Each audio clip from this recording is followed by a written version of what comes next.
2 hours 10 minutes డ్యూరేషన్‌తో release అయిన 'నీ బందీనైపోయా' movie non spoiler of the review మీకోసం. బిఫోర్ దట్ స్టోరీ స్పాయిల్ అవ్వకుండా జెన్యూన్ రివ్యూస్ తీసుకొస్తాం. 2 సెకండ్స్ కూడా పట్టదు. సబ్స్క్రైబ్ చేసి లైక్ చేసేయండి. Now coming to the story. Hero Vishnu suspend అయిన పోలీస్ ఆఫీసర్. వాళ్ళ ఆంటీ విష్ణుకి ఒక మ్యాచ్ చూస్తుంది. తన పేరు జానకి. జానకి వాళ్ళ పేరెంట్స్ చనిపోతారు.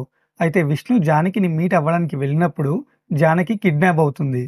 సో జానకిని ఎవరు కిడ్నాప్ చేశారు? ఆ తర్వాత ఏం జరిగింది? అనేది rest of the story. Movie చూసాక నా ఒపీనియన్ ఓకే అండి, పర్లేదు, once watchable. But note this points. ఇదొక లో బడ్జెట్ మూవీ. సో మనం రెగ్యులర్‌గా చూసే మూవీస్‌లో ఉండే క్లారిటీ ఉండదు.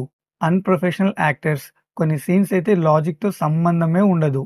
ఈవెన్ మూవీలో కూడా ఇంటర్వెల్ తర్వాత లాగ్ అనిపిస్తది. బట్ క్లైమాక్స్ ట్విస్ట్ బానే ఉంది అండ్ అది కూడా ప్రెడిక్టబుల్‌గానే ఉంది. ఒక ఇంట్రెస్టింగ్ పాయింట్ దగ్గర స్టార్ట్ అయిన స్టోరీ అదే పాయింట్ చుట్టూ తిరుగుతూనే ఉంటుంది. ఇంకా క్లియర్‌గా చెప్పాలి అంటే 1 అవర్‌లో అయిపోవాల్సిన స్టోరీని 2 అవర్స్‌కి డ్రాగ్ చేశారు. డైరెక్టర్ గారి స్టోరీ రైటింగ్ బానే ఉంది. బట్ అది ఎగ్జిక్యూట్ చేయడంలో మిస్‌ఫైర్ అయింది. మేబీ మంచి బడ్జెట్‌తో, ప్రొఫెషనల్ యాక్టర్స్‌తో మూవీ చేసుంటే మైట్ బి రిజల్ట్స్ వేరేలా ఉండేదేమో అనిపించింది. అండ్ ఫ్యామిలీతో కూడా ఈ మూవీ వాచబుల్ అండి. ఎలాంటి అడల్ట్ కంటెంట్ సీన్స్ అయితే పెట్టలేదు వీళ్ళు. సో బడ్జెట్ అండ్ స్టోరీ రైటింగ్‌ని ఆలోచిస్తూ నేను ఈ మూవీకి ఇచ్చే rating 2.7 stars out of 5. Story spoil చేయకుండా జెన్యూన్ రివ్యూస్ తీసుకొస్తాం. సో సబ్స్క్రైబ్ చేసి లైక్ చేసేయండి. Thank you for watching.